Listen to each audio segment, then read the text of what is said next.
Thank you, Jim. Good morning, everyone. How is everybody today?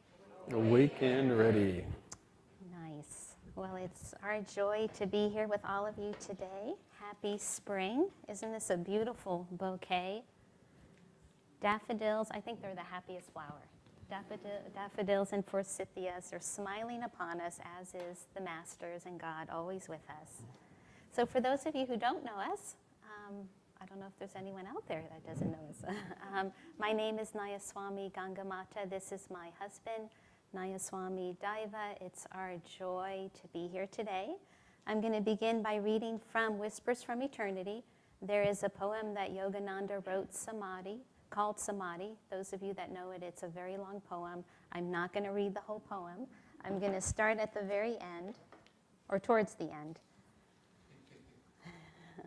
Otherwise, it'll be a longer service, but it's okay. These are precious words. If you've not read Samadhi, that's your homework assignment for tonight. From joy I came, for joy I live. In sacred joy I melt. Ocean of mind, I drink all creation's waves. Four veils of solid, liquid, vapor light lift aright. Myself in everything enters the great myself. Gone forever, fitful, flickering shadows of mortal memory. Spotless is my mental sky, below, ahead, and high above. Eternity and I, one united ray, a tiny bubble of laughter, I am become the sea of mirth itself. Yogananda said that the time for knowing God has come. And if we want to know God, we need to live in the consciousness that we have Him already, that we're made in His image. A little girl was sitting on her grandfather's lap as he was reading her a bedtime story. And from time to time, she would take her eyes off the book and she would look up at her grandfather's face. And she took her little finger and just ran it along his wrinkled cheek. And then she would do the same to her own cheek. And then she would look down and then look back up at her grandfather and do the same thing. And then the same thing to her cheek. And then she finally asked her grandfather, she said, "Did God make you?" And he said, "Oh yes, honey, God made me, but a very long time ago." And then she thought about it and then she asked, "Well, grandfather, did God make me too?" And he said, "Oh yes, He made you too, but He made you just a short while ago." And she thought about it a little bit longer, and she said, "Well, God's getting better at it, isn't He?"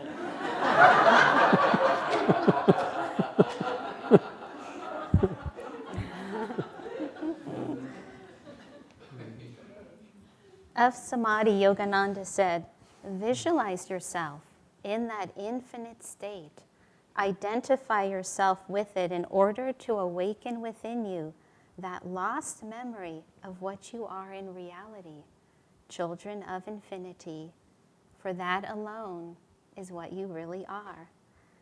I remember many years ago when I first came to the path and I was encouraged to memorize the poem Samadhi. And in fact, often Swami Kriyananda would encourage us to memorize the poem and recite it daily. And I remember just thinking, I can't do that. And I had many reasons. One, there was just the length of the poem. I had never memorized anything that long. But then there was also the spiritual imagery that is throughout the poem. I could not relate to that. And I had learned later on that Yogananda had written that poem while he was riding on a subway in New York City. And for those of you who know, I grew up in New York City and I spent my college years riding the subway from Brooklyn, New York, to Manhattan every day. And I kept thinking, now what line was he on? Where was he going? It must have not been Manhattan. Maybe it was Queens. But in retrospect, I think my real reluctance for memorizing the poem and reciting it daily was the challenge of Samadhi itself. I said, how could I even begin to memorize this poem when I'm struggling with where I am on the day-to-day basis? I can't even get past this moment, and I'm to memorize and understand and start to feel that I'm part of this cosmic consciousness. Nayaswami Devi, she and her husband Jyotish are the spiritual directors of Ananda worldwide. And in fact, they'll be coming to visit next week. But she would tell this story. I've heard her tell it many times, and they all have a little bit of variation. But the one telling of it that I especially appreciated was that Davy said they had gotten up. It was early in the morning. A bunch of them had gathered together, and they were kind of sleepy and not, quite present. And then walks in Swami Kriyananda. And back in those days, he always walked in, shoulders rolled back, heart was always open, chin level to the ground, just ready, just pouring all this love out from his heart. And he walks in and he says, "Good morning, great souls." And she said she found herself looking around to see who is he talking to. And she saw everybody else in the room doing the same thing. There's a process of awakening, a process of remembrance. It's called smriti. It's that divine remembrance of who we are. How do we even begin to live in that divine consciousness? Well, we need to remember. We need to remember that the kingdom of heaven is within. We talk about the process of meditation every week, but it's inside that we can await, we can find that discovery of samadhi, of who we are.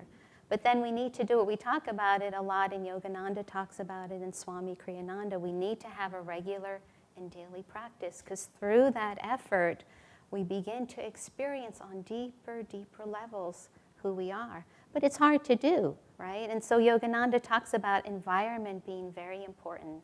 Again, I remember living in New York City, going to college those years. I was involved in a whole scene in New York City where my environment didn't support the practice of meditation. It didn't support me going deeper in this practice, and I really missed that support.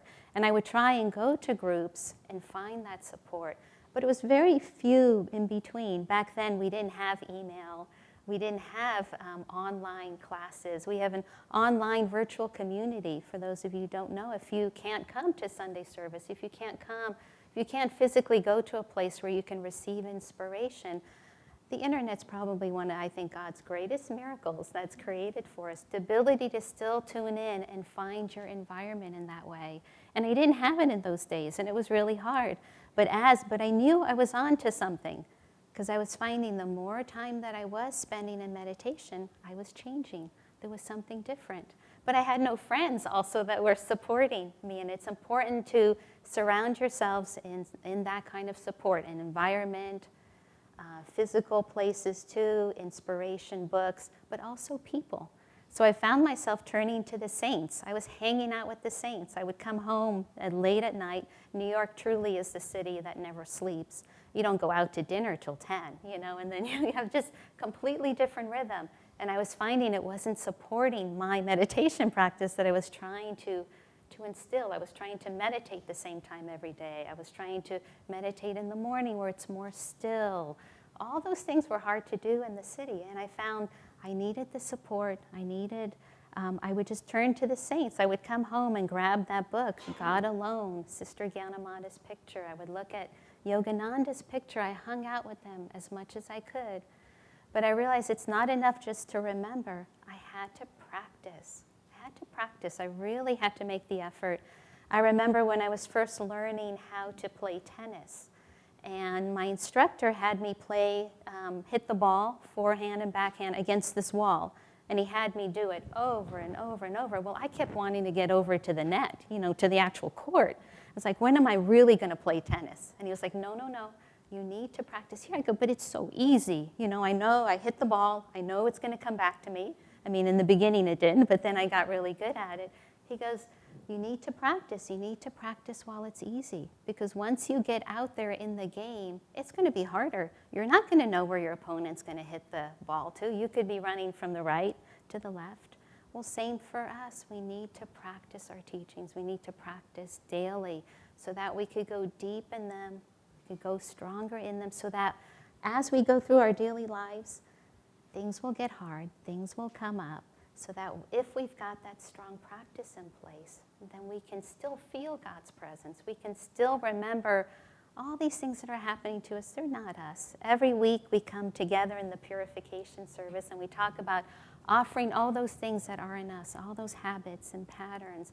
And we're inviting new patterns of meditation, of positive thinking, of kindness.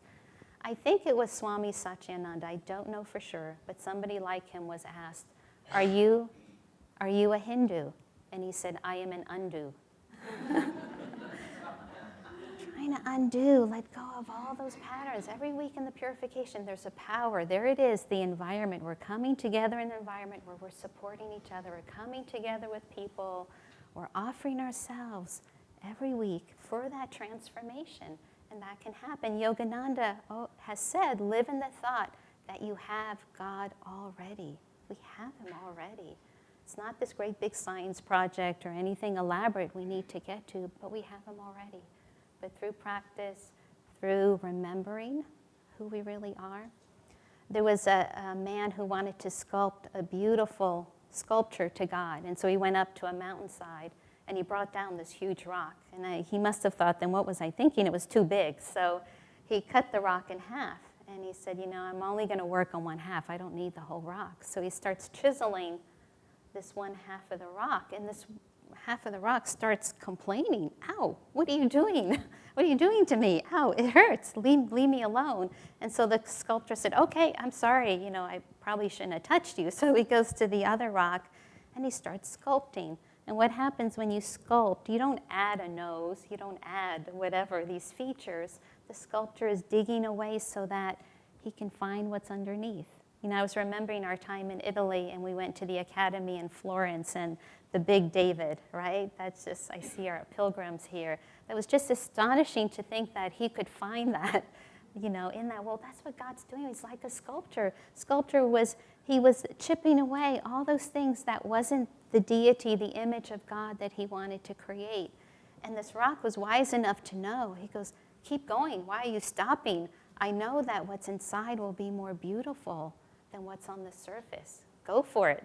And so eventually the sculptor finished, and he puts this beautiful image on the altar.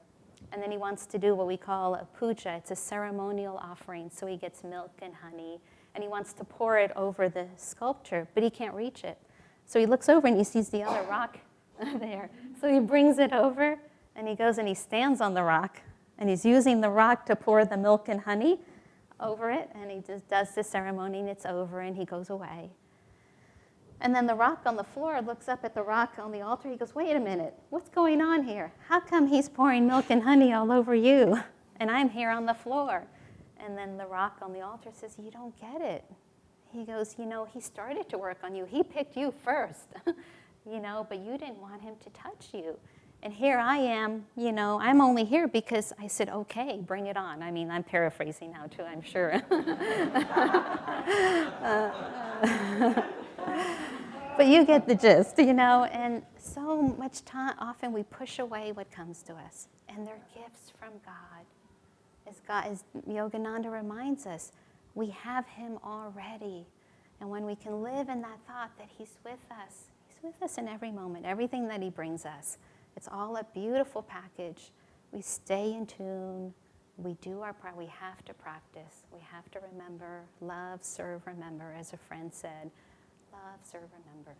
So I want to end just with a beautiful, I don't know what you would call it if it's a poem. I've read this before. It's such a beautiful thing. Swami Kriyananda wrote it. I don't know when he wrote it. It's called How to Live with the Lord. And I think it fits beautifully with today's topic. So if we just want to take a moment and just close our eyes and just make this our offering to Divine Mother. Gently roll your shoulders back. Feel for God's presence is always right there, right behind the veil of the world. He's just right there waiting for us to receive him. Think not of what you can get, but what you can give. Serve not people, but God through people. God is happiest, not in our efficiency, but in our increasingly humble attitude. Get yourself out of the way. Don't think of yourself, but of him. Serve joyfully, even in obscurity. Don't look to others for endorsement. Be content to seek the Lord's smile in your heart. Be centered in the inner self. Don't let circumstances or people pull you down. Let Christ's light fill you when you work with others. Be an open window through which the Lord's sunlight can flow to all. God will support you the more you live in Him. Let God radiate in your heart and live by His inner inspiration. Work more listening to God inwardly. Ask only, Lord, are you pleased? How can I please you more? And ask, dear God, tell me what you want. Help me to do what you want. You are God's child. There is nothing that is not yours. Be a radiant spirit, large, not small. Greater dignity and greater strength add nicely to your childlikeness. Be joyfully courageous, majestically confident. Be filled with confidence that the Holy Spirit will use you. The power of the infinite is in you.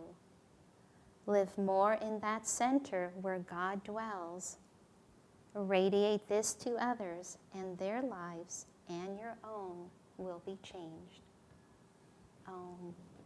Peace.